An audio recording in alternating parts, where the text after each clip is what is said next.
Hi hello നമസ്കാരം. ഇന്നൊരു dinner recipe ആയിട്ടോ കാണിക്കുന്നത്. ചിക്കൻ്റെ ലെഗ് പീസ് തന്നെ ഉള്ളത് എടുത്തിട്ടുണ്ട് കേട്ടോ.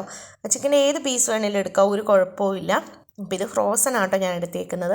ഇനിയിപ്പോൾ ഇതിലേക്കുള്ള മസാലയാണ് എപ്പോഴും ചുമപ്പ് കളറില്ലേ, അപ്പോൾ ഇതൊരു വെറൈറ്റിക്ക് പച്ച കളർ മസാല എടുത്തേക്കുന്നത്. കാന്താരി മുളക് എടുത്തിട്ടുണ്ട്. കാന്താരി ഇല്ലെങ്കിൽ പച്ച കുരുമുളകോ പച്ചമുളകോ എടുക്കാം, ഒരു കുഴപ്പമില്ല. പിന്നെ കുഞ്ഞുള്ളി, ഇഞ്ചി, വെളുത്തുള്ളി, ക്യാഷ്യൂനട്ട്. പിന്നെ ഞാൻ എന്തിനാണ് ഇത്രയും ഇഞ്ചിയും വെളുത്തുള്ളി എടുക്കുന്നതെന്നൊരു ചോദ്യം വന്നായിരുന്നു കേട്ടോ. നമ്മുടെ ഇഞ്ചി വെളുത്തുള്ളി നാടൻ ഇന്ത്യൻ ആണെങ്കിൽ കുറച്ചു മതി. ഇത് ചൈനീസ് ആയതുകൊണ്ട് ഫ്ലേവർ കുറവാണ്, അതുകൊണ്ടാണ് ഞാനിങ്ങനെ കുറേ എടുക്കുന്നത്. ഇത്രയും ഇട്ടാലേ ഇതിനൊരു ഫ്ലേവർ കിട്ടുള്ളൂ, അതുകൊണ്ടാണ് കേട്ടോ. അല്ലാതെ ഓവർ അളവാവുന്നില്ല കേട്ടോ ഇത്. പിന്നെ പുതിനയിലയും മല്ലിയിലയും നമ്മുടെ കറിവേപ്പിലയും എടുത്തിട്ടുണ്ട്. പുതിനയില കുറച്ചും മല്ലിയില കൂടുതലും. അപ്പോൾ എടുത്തു വെച്ച ക്യാഷ്യൂനട്ടും വെളുത്തുള്ളി, ഇഞ്ചി, കപ്പലണ്ടി ഇല്ലെങ്കിൽ കുഴപ്പമില്ല, ഒഴിവാക്കാം. ഉണ്ടെങ്കിൽ എടുക്കുന്ന ടേസ്റ്റ്.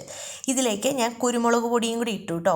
ഈ സമയത്ത് പച്ചക്കുരുമുളക് ഉണ്ട്, അത് ആഡ് ചെയ്താൽ മതി, നല്ലതാണ്. അതില്ലാത്തതുകൊണ്ട് ഞാൻ കുരുമുളക് പൊടി കേട്ടോ ആഡ് ചെയ്തേ. പിന്നെ അല്പം പെരുംജീരകം, വലിയ ജീരകമില്ലേ, അതുകൂടെയാണ് ഇട്ട് കൊടുത്തത്.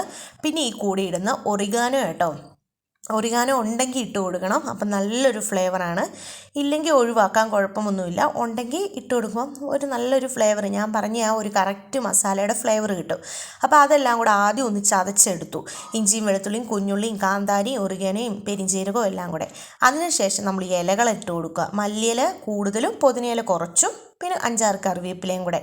ഇത് നല്ലപോലെ അരയ്ക്കുന്നതിന് മുന്നേ ഒരു 2 സ്പൂൺ തേങ്ങ, ഒരു 2 സ്പൂൺ മതി കേട്ടോ, 2 സ്പൂൺ തേങ്ങയും കൂടി ഇട്ടിട്ട്, വെള്ളമൊന്നും ഇനി ഒഴിക്കണ്ട, കാരണം ഓൾറെഡി ഇലയിലൊക്കെ വെള്ളം ഉള്ളതുകൊണ്ട് നല്ലപോലെ അരഞ്ഞു കിട്ടും.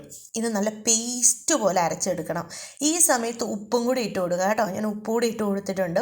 ഉപ്പ് കൂടിപ്പോലെ ഇതാ ഈ ഒരു പരുവത്തിൽ അരച്ച് കിട്ടി. നല്ല പോലെ പേസ്റ്റായിട്ട് എല്ലാം കൂടെ അരച്ച് കിട്ടണം. ആദ്യം ഞാൻ കാണിച്ച വെളുത്തുള്ളി, ഇഞ്ചി അങ്ങനെയുള്ള ഐറ്റമൊക്കെ അരച്ചിട്ട് ഇലയിട്ട് അരയ്ക്കാവുള്ളേ. അപ്പോൾ ഇതൊരു പാത്രത്തിലേക്ക് ഇനി മാറ്റുക. ഇനി നമ്മൾ ഇതിലേക്ക് ഈ കോട്ടിങ്ങിന് ഒരു കട്ടിയുള്ള ടൈറ്റ് കോട്ടിങ് കിട്ടാൻ വേണ്ടി നിങ്ങൾക്ക് അല്പം മൈദാമാവ് ഇട്ട് കൊടുക്കാം, ഇല്ലെങ്കിൽ കോൺഫ്ലവർ ഇട്ട് കൊടുക്കാം. ഞാൻ കോൺഫ്ലവറാണ് കൂടുതൽ പറയുന്നത്, അതാണ് നല്ലത്. അപ്പം ഞാനൊരു 2 സ്പൂൺ കോൺഫ്ലവറും കൂടി ഇട്ട് കൊടുത്തു. ഒരുപാട് കൂടിപ്പോലെ. അപ്പോൾ എന്താണെന്ന് വെച്ചാൽ ഒരുമാതിരി കട്ട കെട്ടിയ അവസ്ഥയിലാവും ഈ ഗ്രേവി, നമ്മൾ ഈ തേച്ച് പിടിപ്പിക്കുന്ന ഈ ബാറ്റർ. അതുകൊണ്ട് 2 സ്പൂൺ മതി.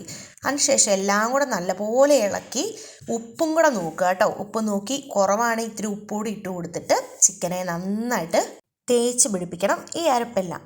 അതിനുശേഷം ഒരു അരമണിക്കൂറെങ്കിലും റെസ്റ്റ് ചെയ്യാൻ വെക്കണം കേട്ടോ, എന്നാലാണ് ഇതെല്ലാം നല്ലപോലെ ഇറങ്ങുക. ഞാനിത് ഈ ചിക്കൻ്റെ ലെഗ് പീസ് ഒന്ന് വരഞ്ഞിട്ടുണ്ട് കേട്ടോ, ഉള്ളിലോട്ടൊക്കെ മസാല ഒന്ന് ആവാൻ വേണ്ടിയിട്ട്. അപ്പോൾ ഒരു അരമണിക്കൂർ ഞാനിത് റെസ്റ്റ് ചെയ്യാനും കൂടെ വെച്ചു. ഞാനിപ്പോൾ തൽക്കാലം 3 കാണിക്കുന്നതുള്ളൂ, ബാക്കി അവിടെ റെസ്റ്റ് ചെയ്യാൻ വെച്ചിട്ടുണ്ട്.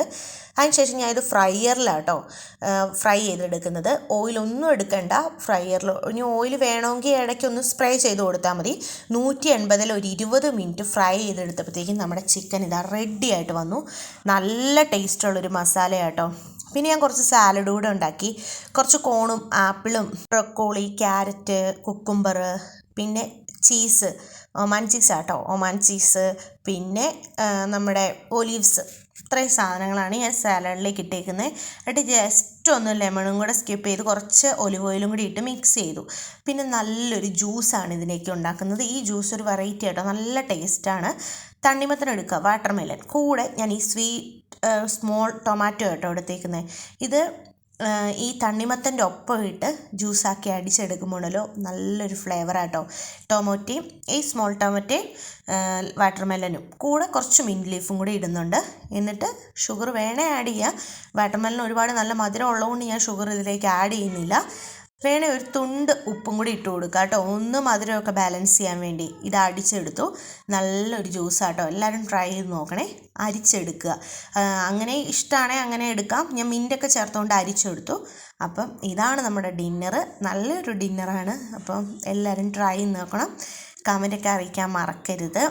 ലൈക്ക് ചെയ്യാനും ഷെയർ ചെയ്യാനും ഒന്നും മറക്കല്ലേ. സബ്സ്ക്രൈബ് കൂടെ ചെയ്യണം. അപ്പം ടാറ്റാ, ബൈ, സീ യു.